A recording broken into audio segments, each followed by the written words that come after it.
आज हम अपवर्तनांक से संबंधित कुछ प्रश्नों को हल करना सीखेंगे। जैसे कह दिया जाए वायु के सापेक्ष कांच का अपवर्तनांक, तो वायु को इंग्लिश में एयर लिखते हैं तो इसका आगे का हम ए ले लेंगे, और कांच को इंग्लिश में ग्लास लिखते हैं तो इसको जी से ले लेंगे। तो वायु पहले लिखिए तो ए लिख देंगे, के सापेक्ष कांच, कांच बाद में तो यहाँ जी, अपवर्तनांक तो बीच में लगा देंगे एन। तो वायु के सापेक्ष कांच का अपवर्तनांक अर्थात इसे हम लिख देंगे ए एन जी से। इसी तरह से जैसे कह रहे हैं जल के सापेक्ष कांच का अपवर्तनांक, तो जल यानी डब्लू के सापेक्ष कांच यानी जी का अपवर्तनांक, तो बीच में एन लगा देंगे। इसी तरह से मान लो कह दें द्रव के सापेक्ष, तो द्रव यानी एल के सापेक्ष कांच का अपवर्तनांक, तो कांच यानी जी बीच में एन लगा देंगे। कह दिया जाए वायु के सापेक्ष द्रव का अपवर्तनांक, तो वायु यानी ए के सापेक्ष द्रव यानी एल का अपवर्तनांक यानी बीच में एन लगा देंगे। तो जैसे एल एन जी है तो इसे हम पढ़ेंगे द्रव के सापेक्ष कांच का अपवर्तनांक। ए एन एल, तो ए का मतलब वायु, एल का मतलब द्रव, तो इसे हम पढ़ेंगे वायु के सापेक्ष द्रव का अपवर्तनांक। या हम ऐसा भी कह सकते हैं कि ये मतलब वायु है, एल मतलब द्रव है, इसे हम ऐसा पढ़ रहे हैं वायु के सापेक्ष द्रव का अपवर्तनांक। या हम कह सकते हैं कि जो किरण है वो वायु से द्रव में जा रही है, एल का मतलब लिक्विड, द्रव में जा रही है। जैसे एल एन जी है तो इसे हम पढ़ रहे थे द्रव के सापेक्ष कांच का अपवर्तनांक।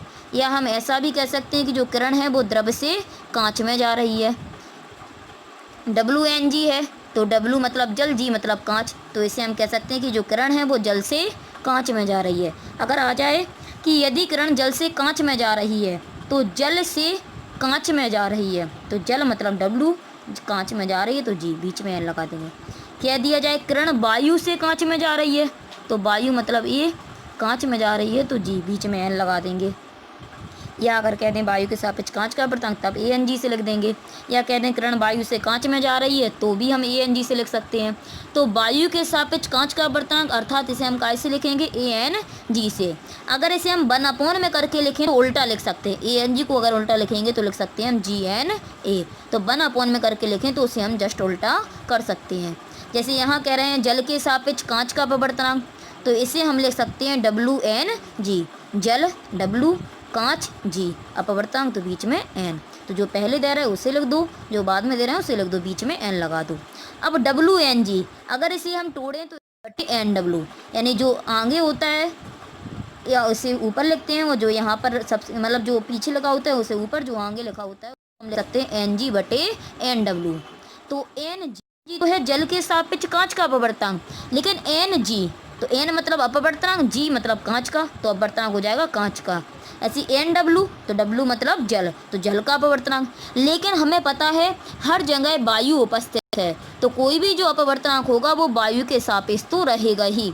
इसलिए अगर वायु के सापेक्ष नहीं भी दे रहे हैं तो हम आगे ए लगा सकते हैं, उससे कोई फर्क नहीं पड़ेगा। क्योंकि अगर ए एन जी है, जैसे डब्ल्यू एन जी को हमने लिखा एन जी बटे एन डब्ल्यू, इसी तरह से ए एन जी को लिखें तो जो यहाँ पे लिखा होता है पीछे उसे ऊपर लिखते हैं, तो एन जी, और जो आगे लिखा होता है उसे नीचे अपॉन एन ए। ऐसे ए एन डब्ल्यू को लिखे थे तो एन डब्ल्यू बटे एन ए, एन ए से एन ए कट जाएगा तो वही निकल के आएगा एन जी बटे एन डब्ल्यू।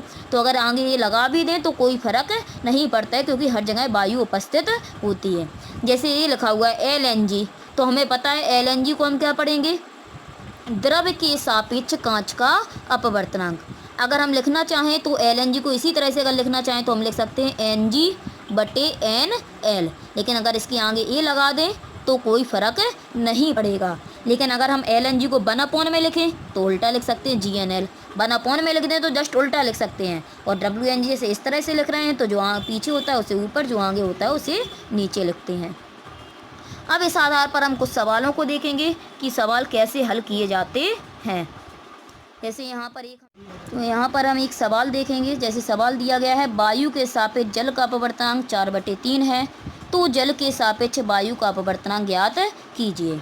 सवाल में दिया गया है वायु के सापेक्ष जल का अपवर्तनांक, तो वायु के सापेक्ष जल का अपवर्तनांक, वायु ए जल डब्लू, पहले वायु लिख रहा है फिर जल है, बीच में एन लगाएंगे, का मान दे रहे हैं 4/3। तो कह रहे हैं जल के सापेक्ष वायु का अपवर्तनांक ज्ञात कीजिए। पढ़ते जाओ, उसे लिखते जाओ। जैसे जल के सापेक्ष वायु का अपवर्तनांक, तो WNA निकालना है, ANW दे रहा है। हमें पता है अगर हम 1/, में लिखें तो जस्ट उल्टा लिख सकते हैं। तो WNA को अगर 1/, में लिखें तो हम ANW लिख सकते हैं। तो WNA बराबर 1/, ANW का मान है 4/3। 3 ऊपर पहुंच जाएगा तो WNA का मान निकल के आएगा 3/4। इसी तरह से एक और सवाल है, देखेंगे हम। जैसे इस सवाल में दिया गया है वायु के सापेक्ष जल तथा कांच के अपवर्तनांक क्रमशः 4/3 तथा 3/2 हैं, तो जल के सापेक्ष कांच का अपवर्तनांक ज्ञात कीजिए। तो यहाँ पर हम देख रहे हैं हमें अपवर्तनांक दिया जा रहा है वायु के सापेक्ष जल का। तो वायु के सापेक्ष जल का अपवर्तनांक 4/3। दूसरा दे रहे हैं वायु के सापेक्ष कांच का, तो ANG वायु के सापेक्ष कांच का अपवर्तनांक दे रहे हैं 3/2।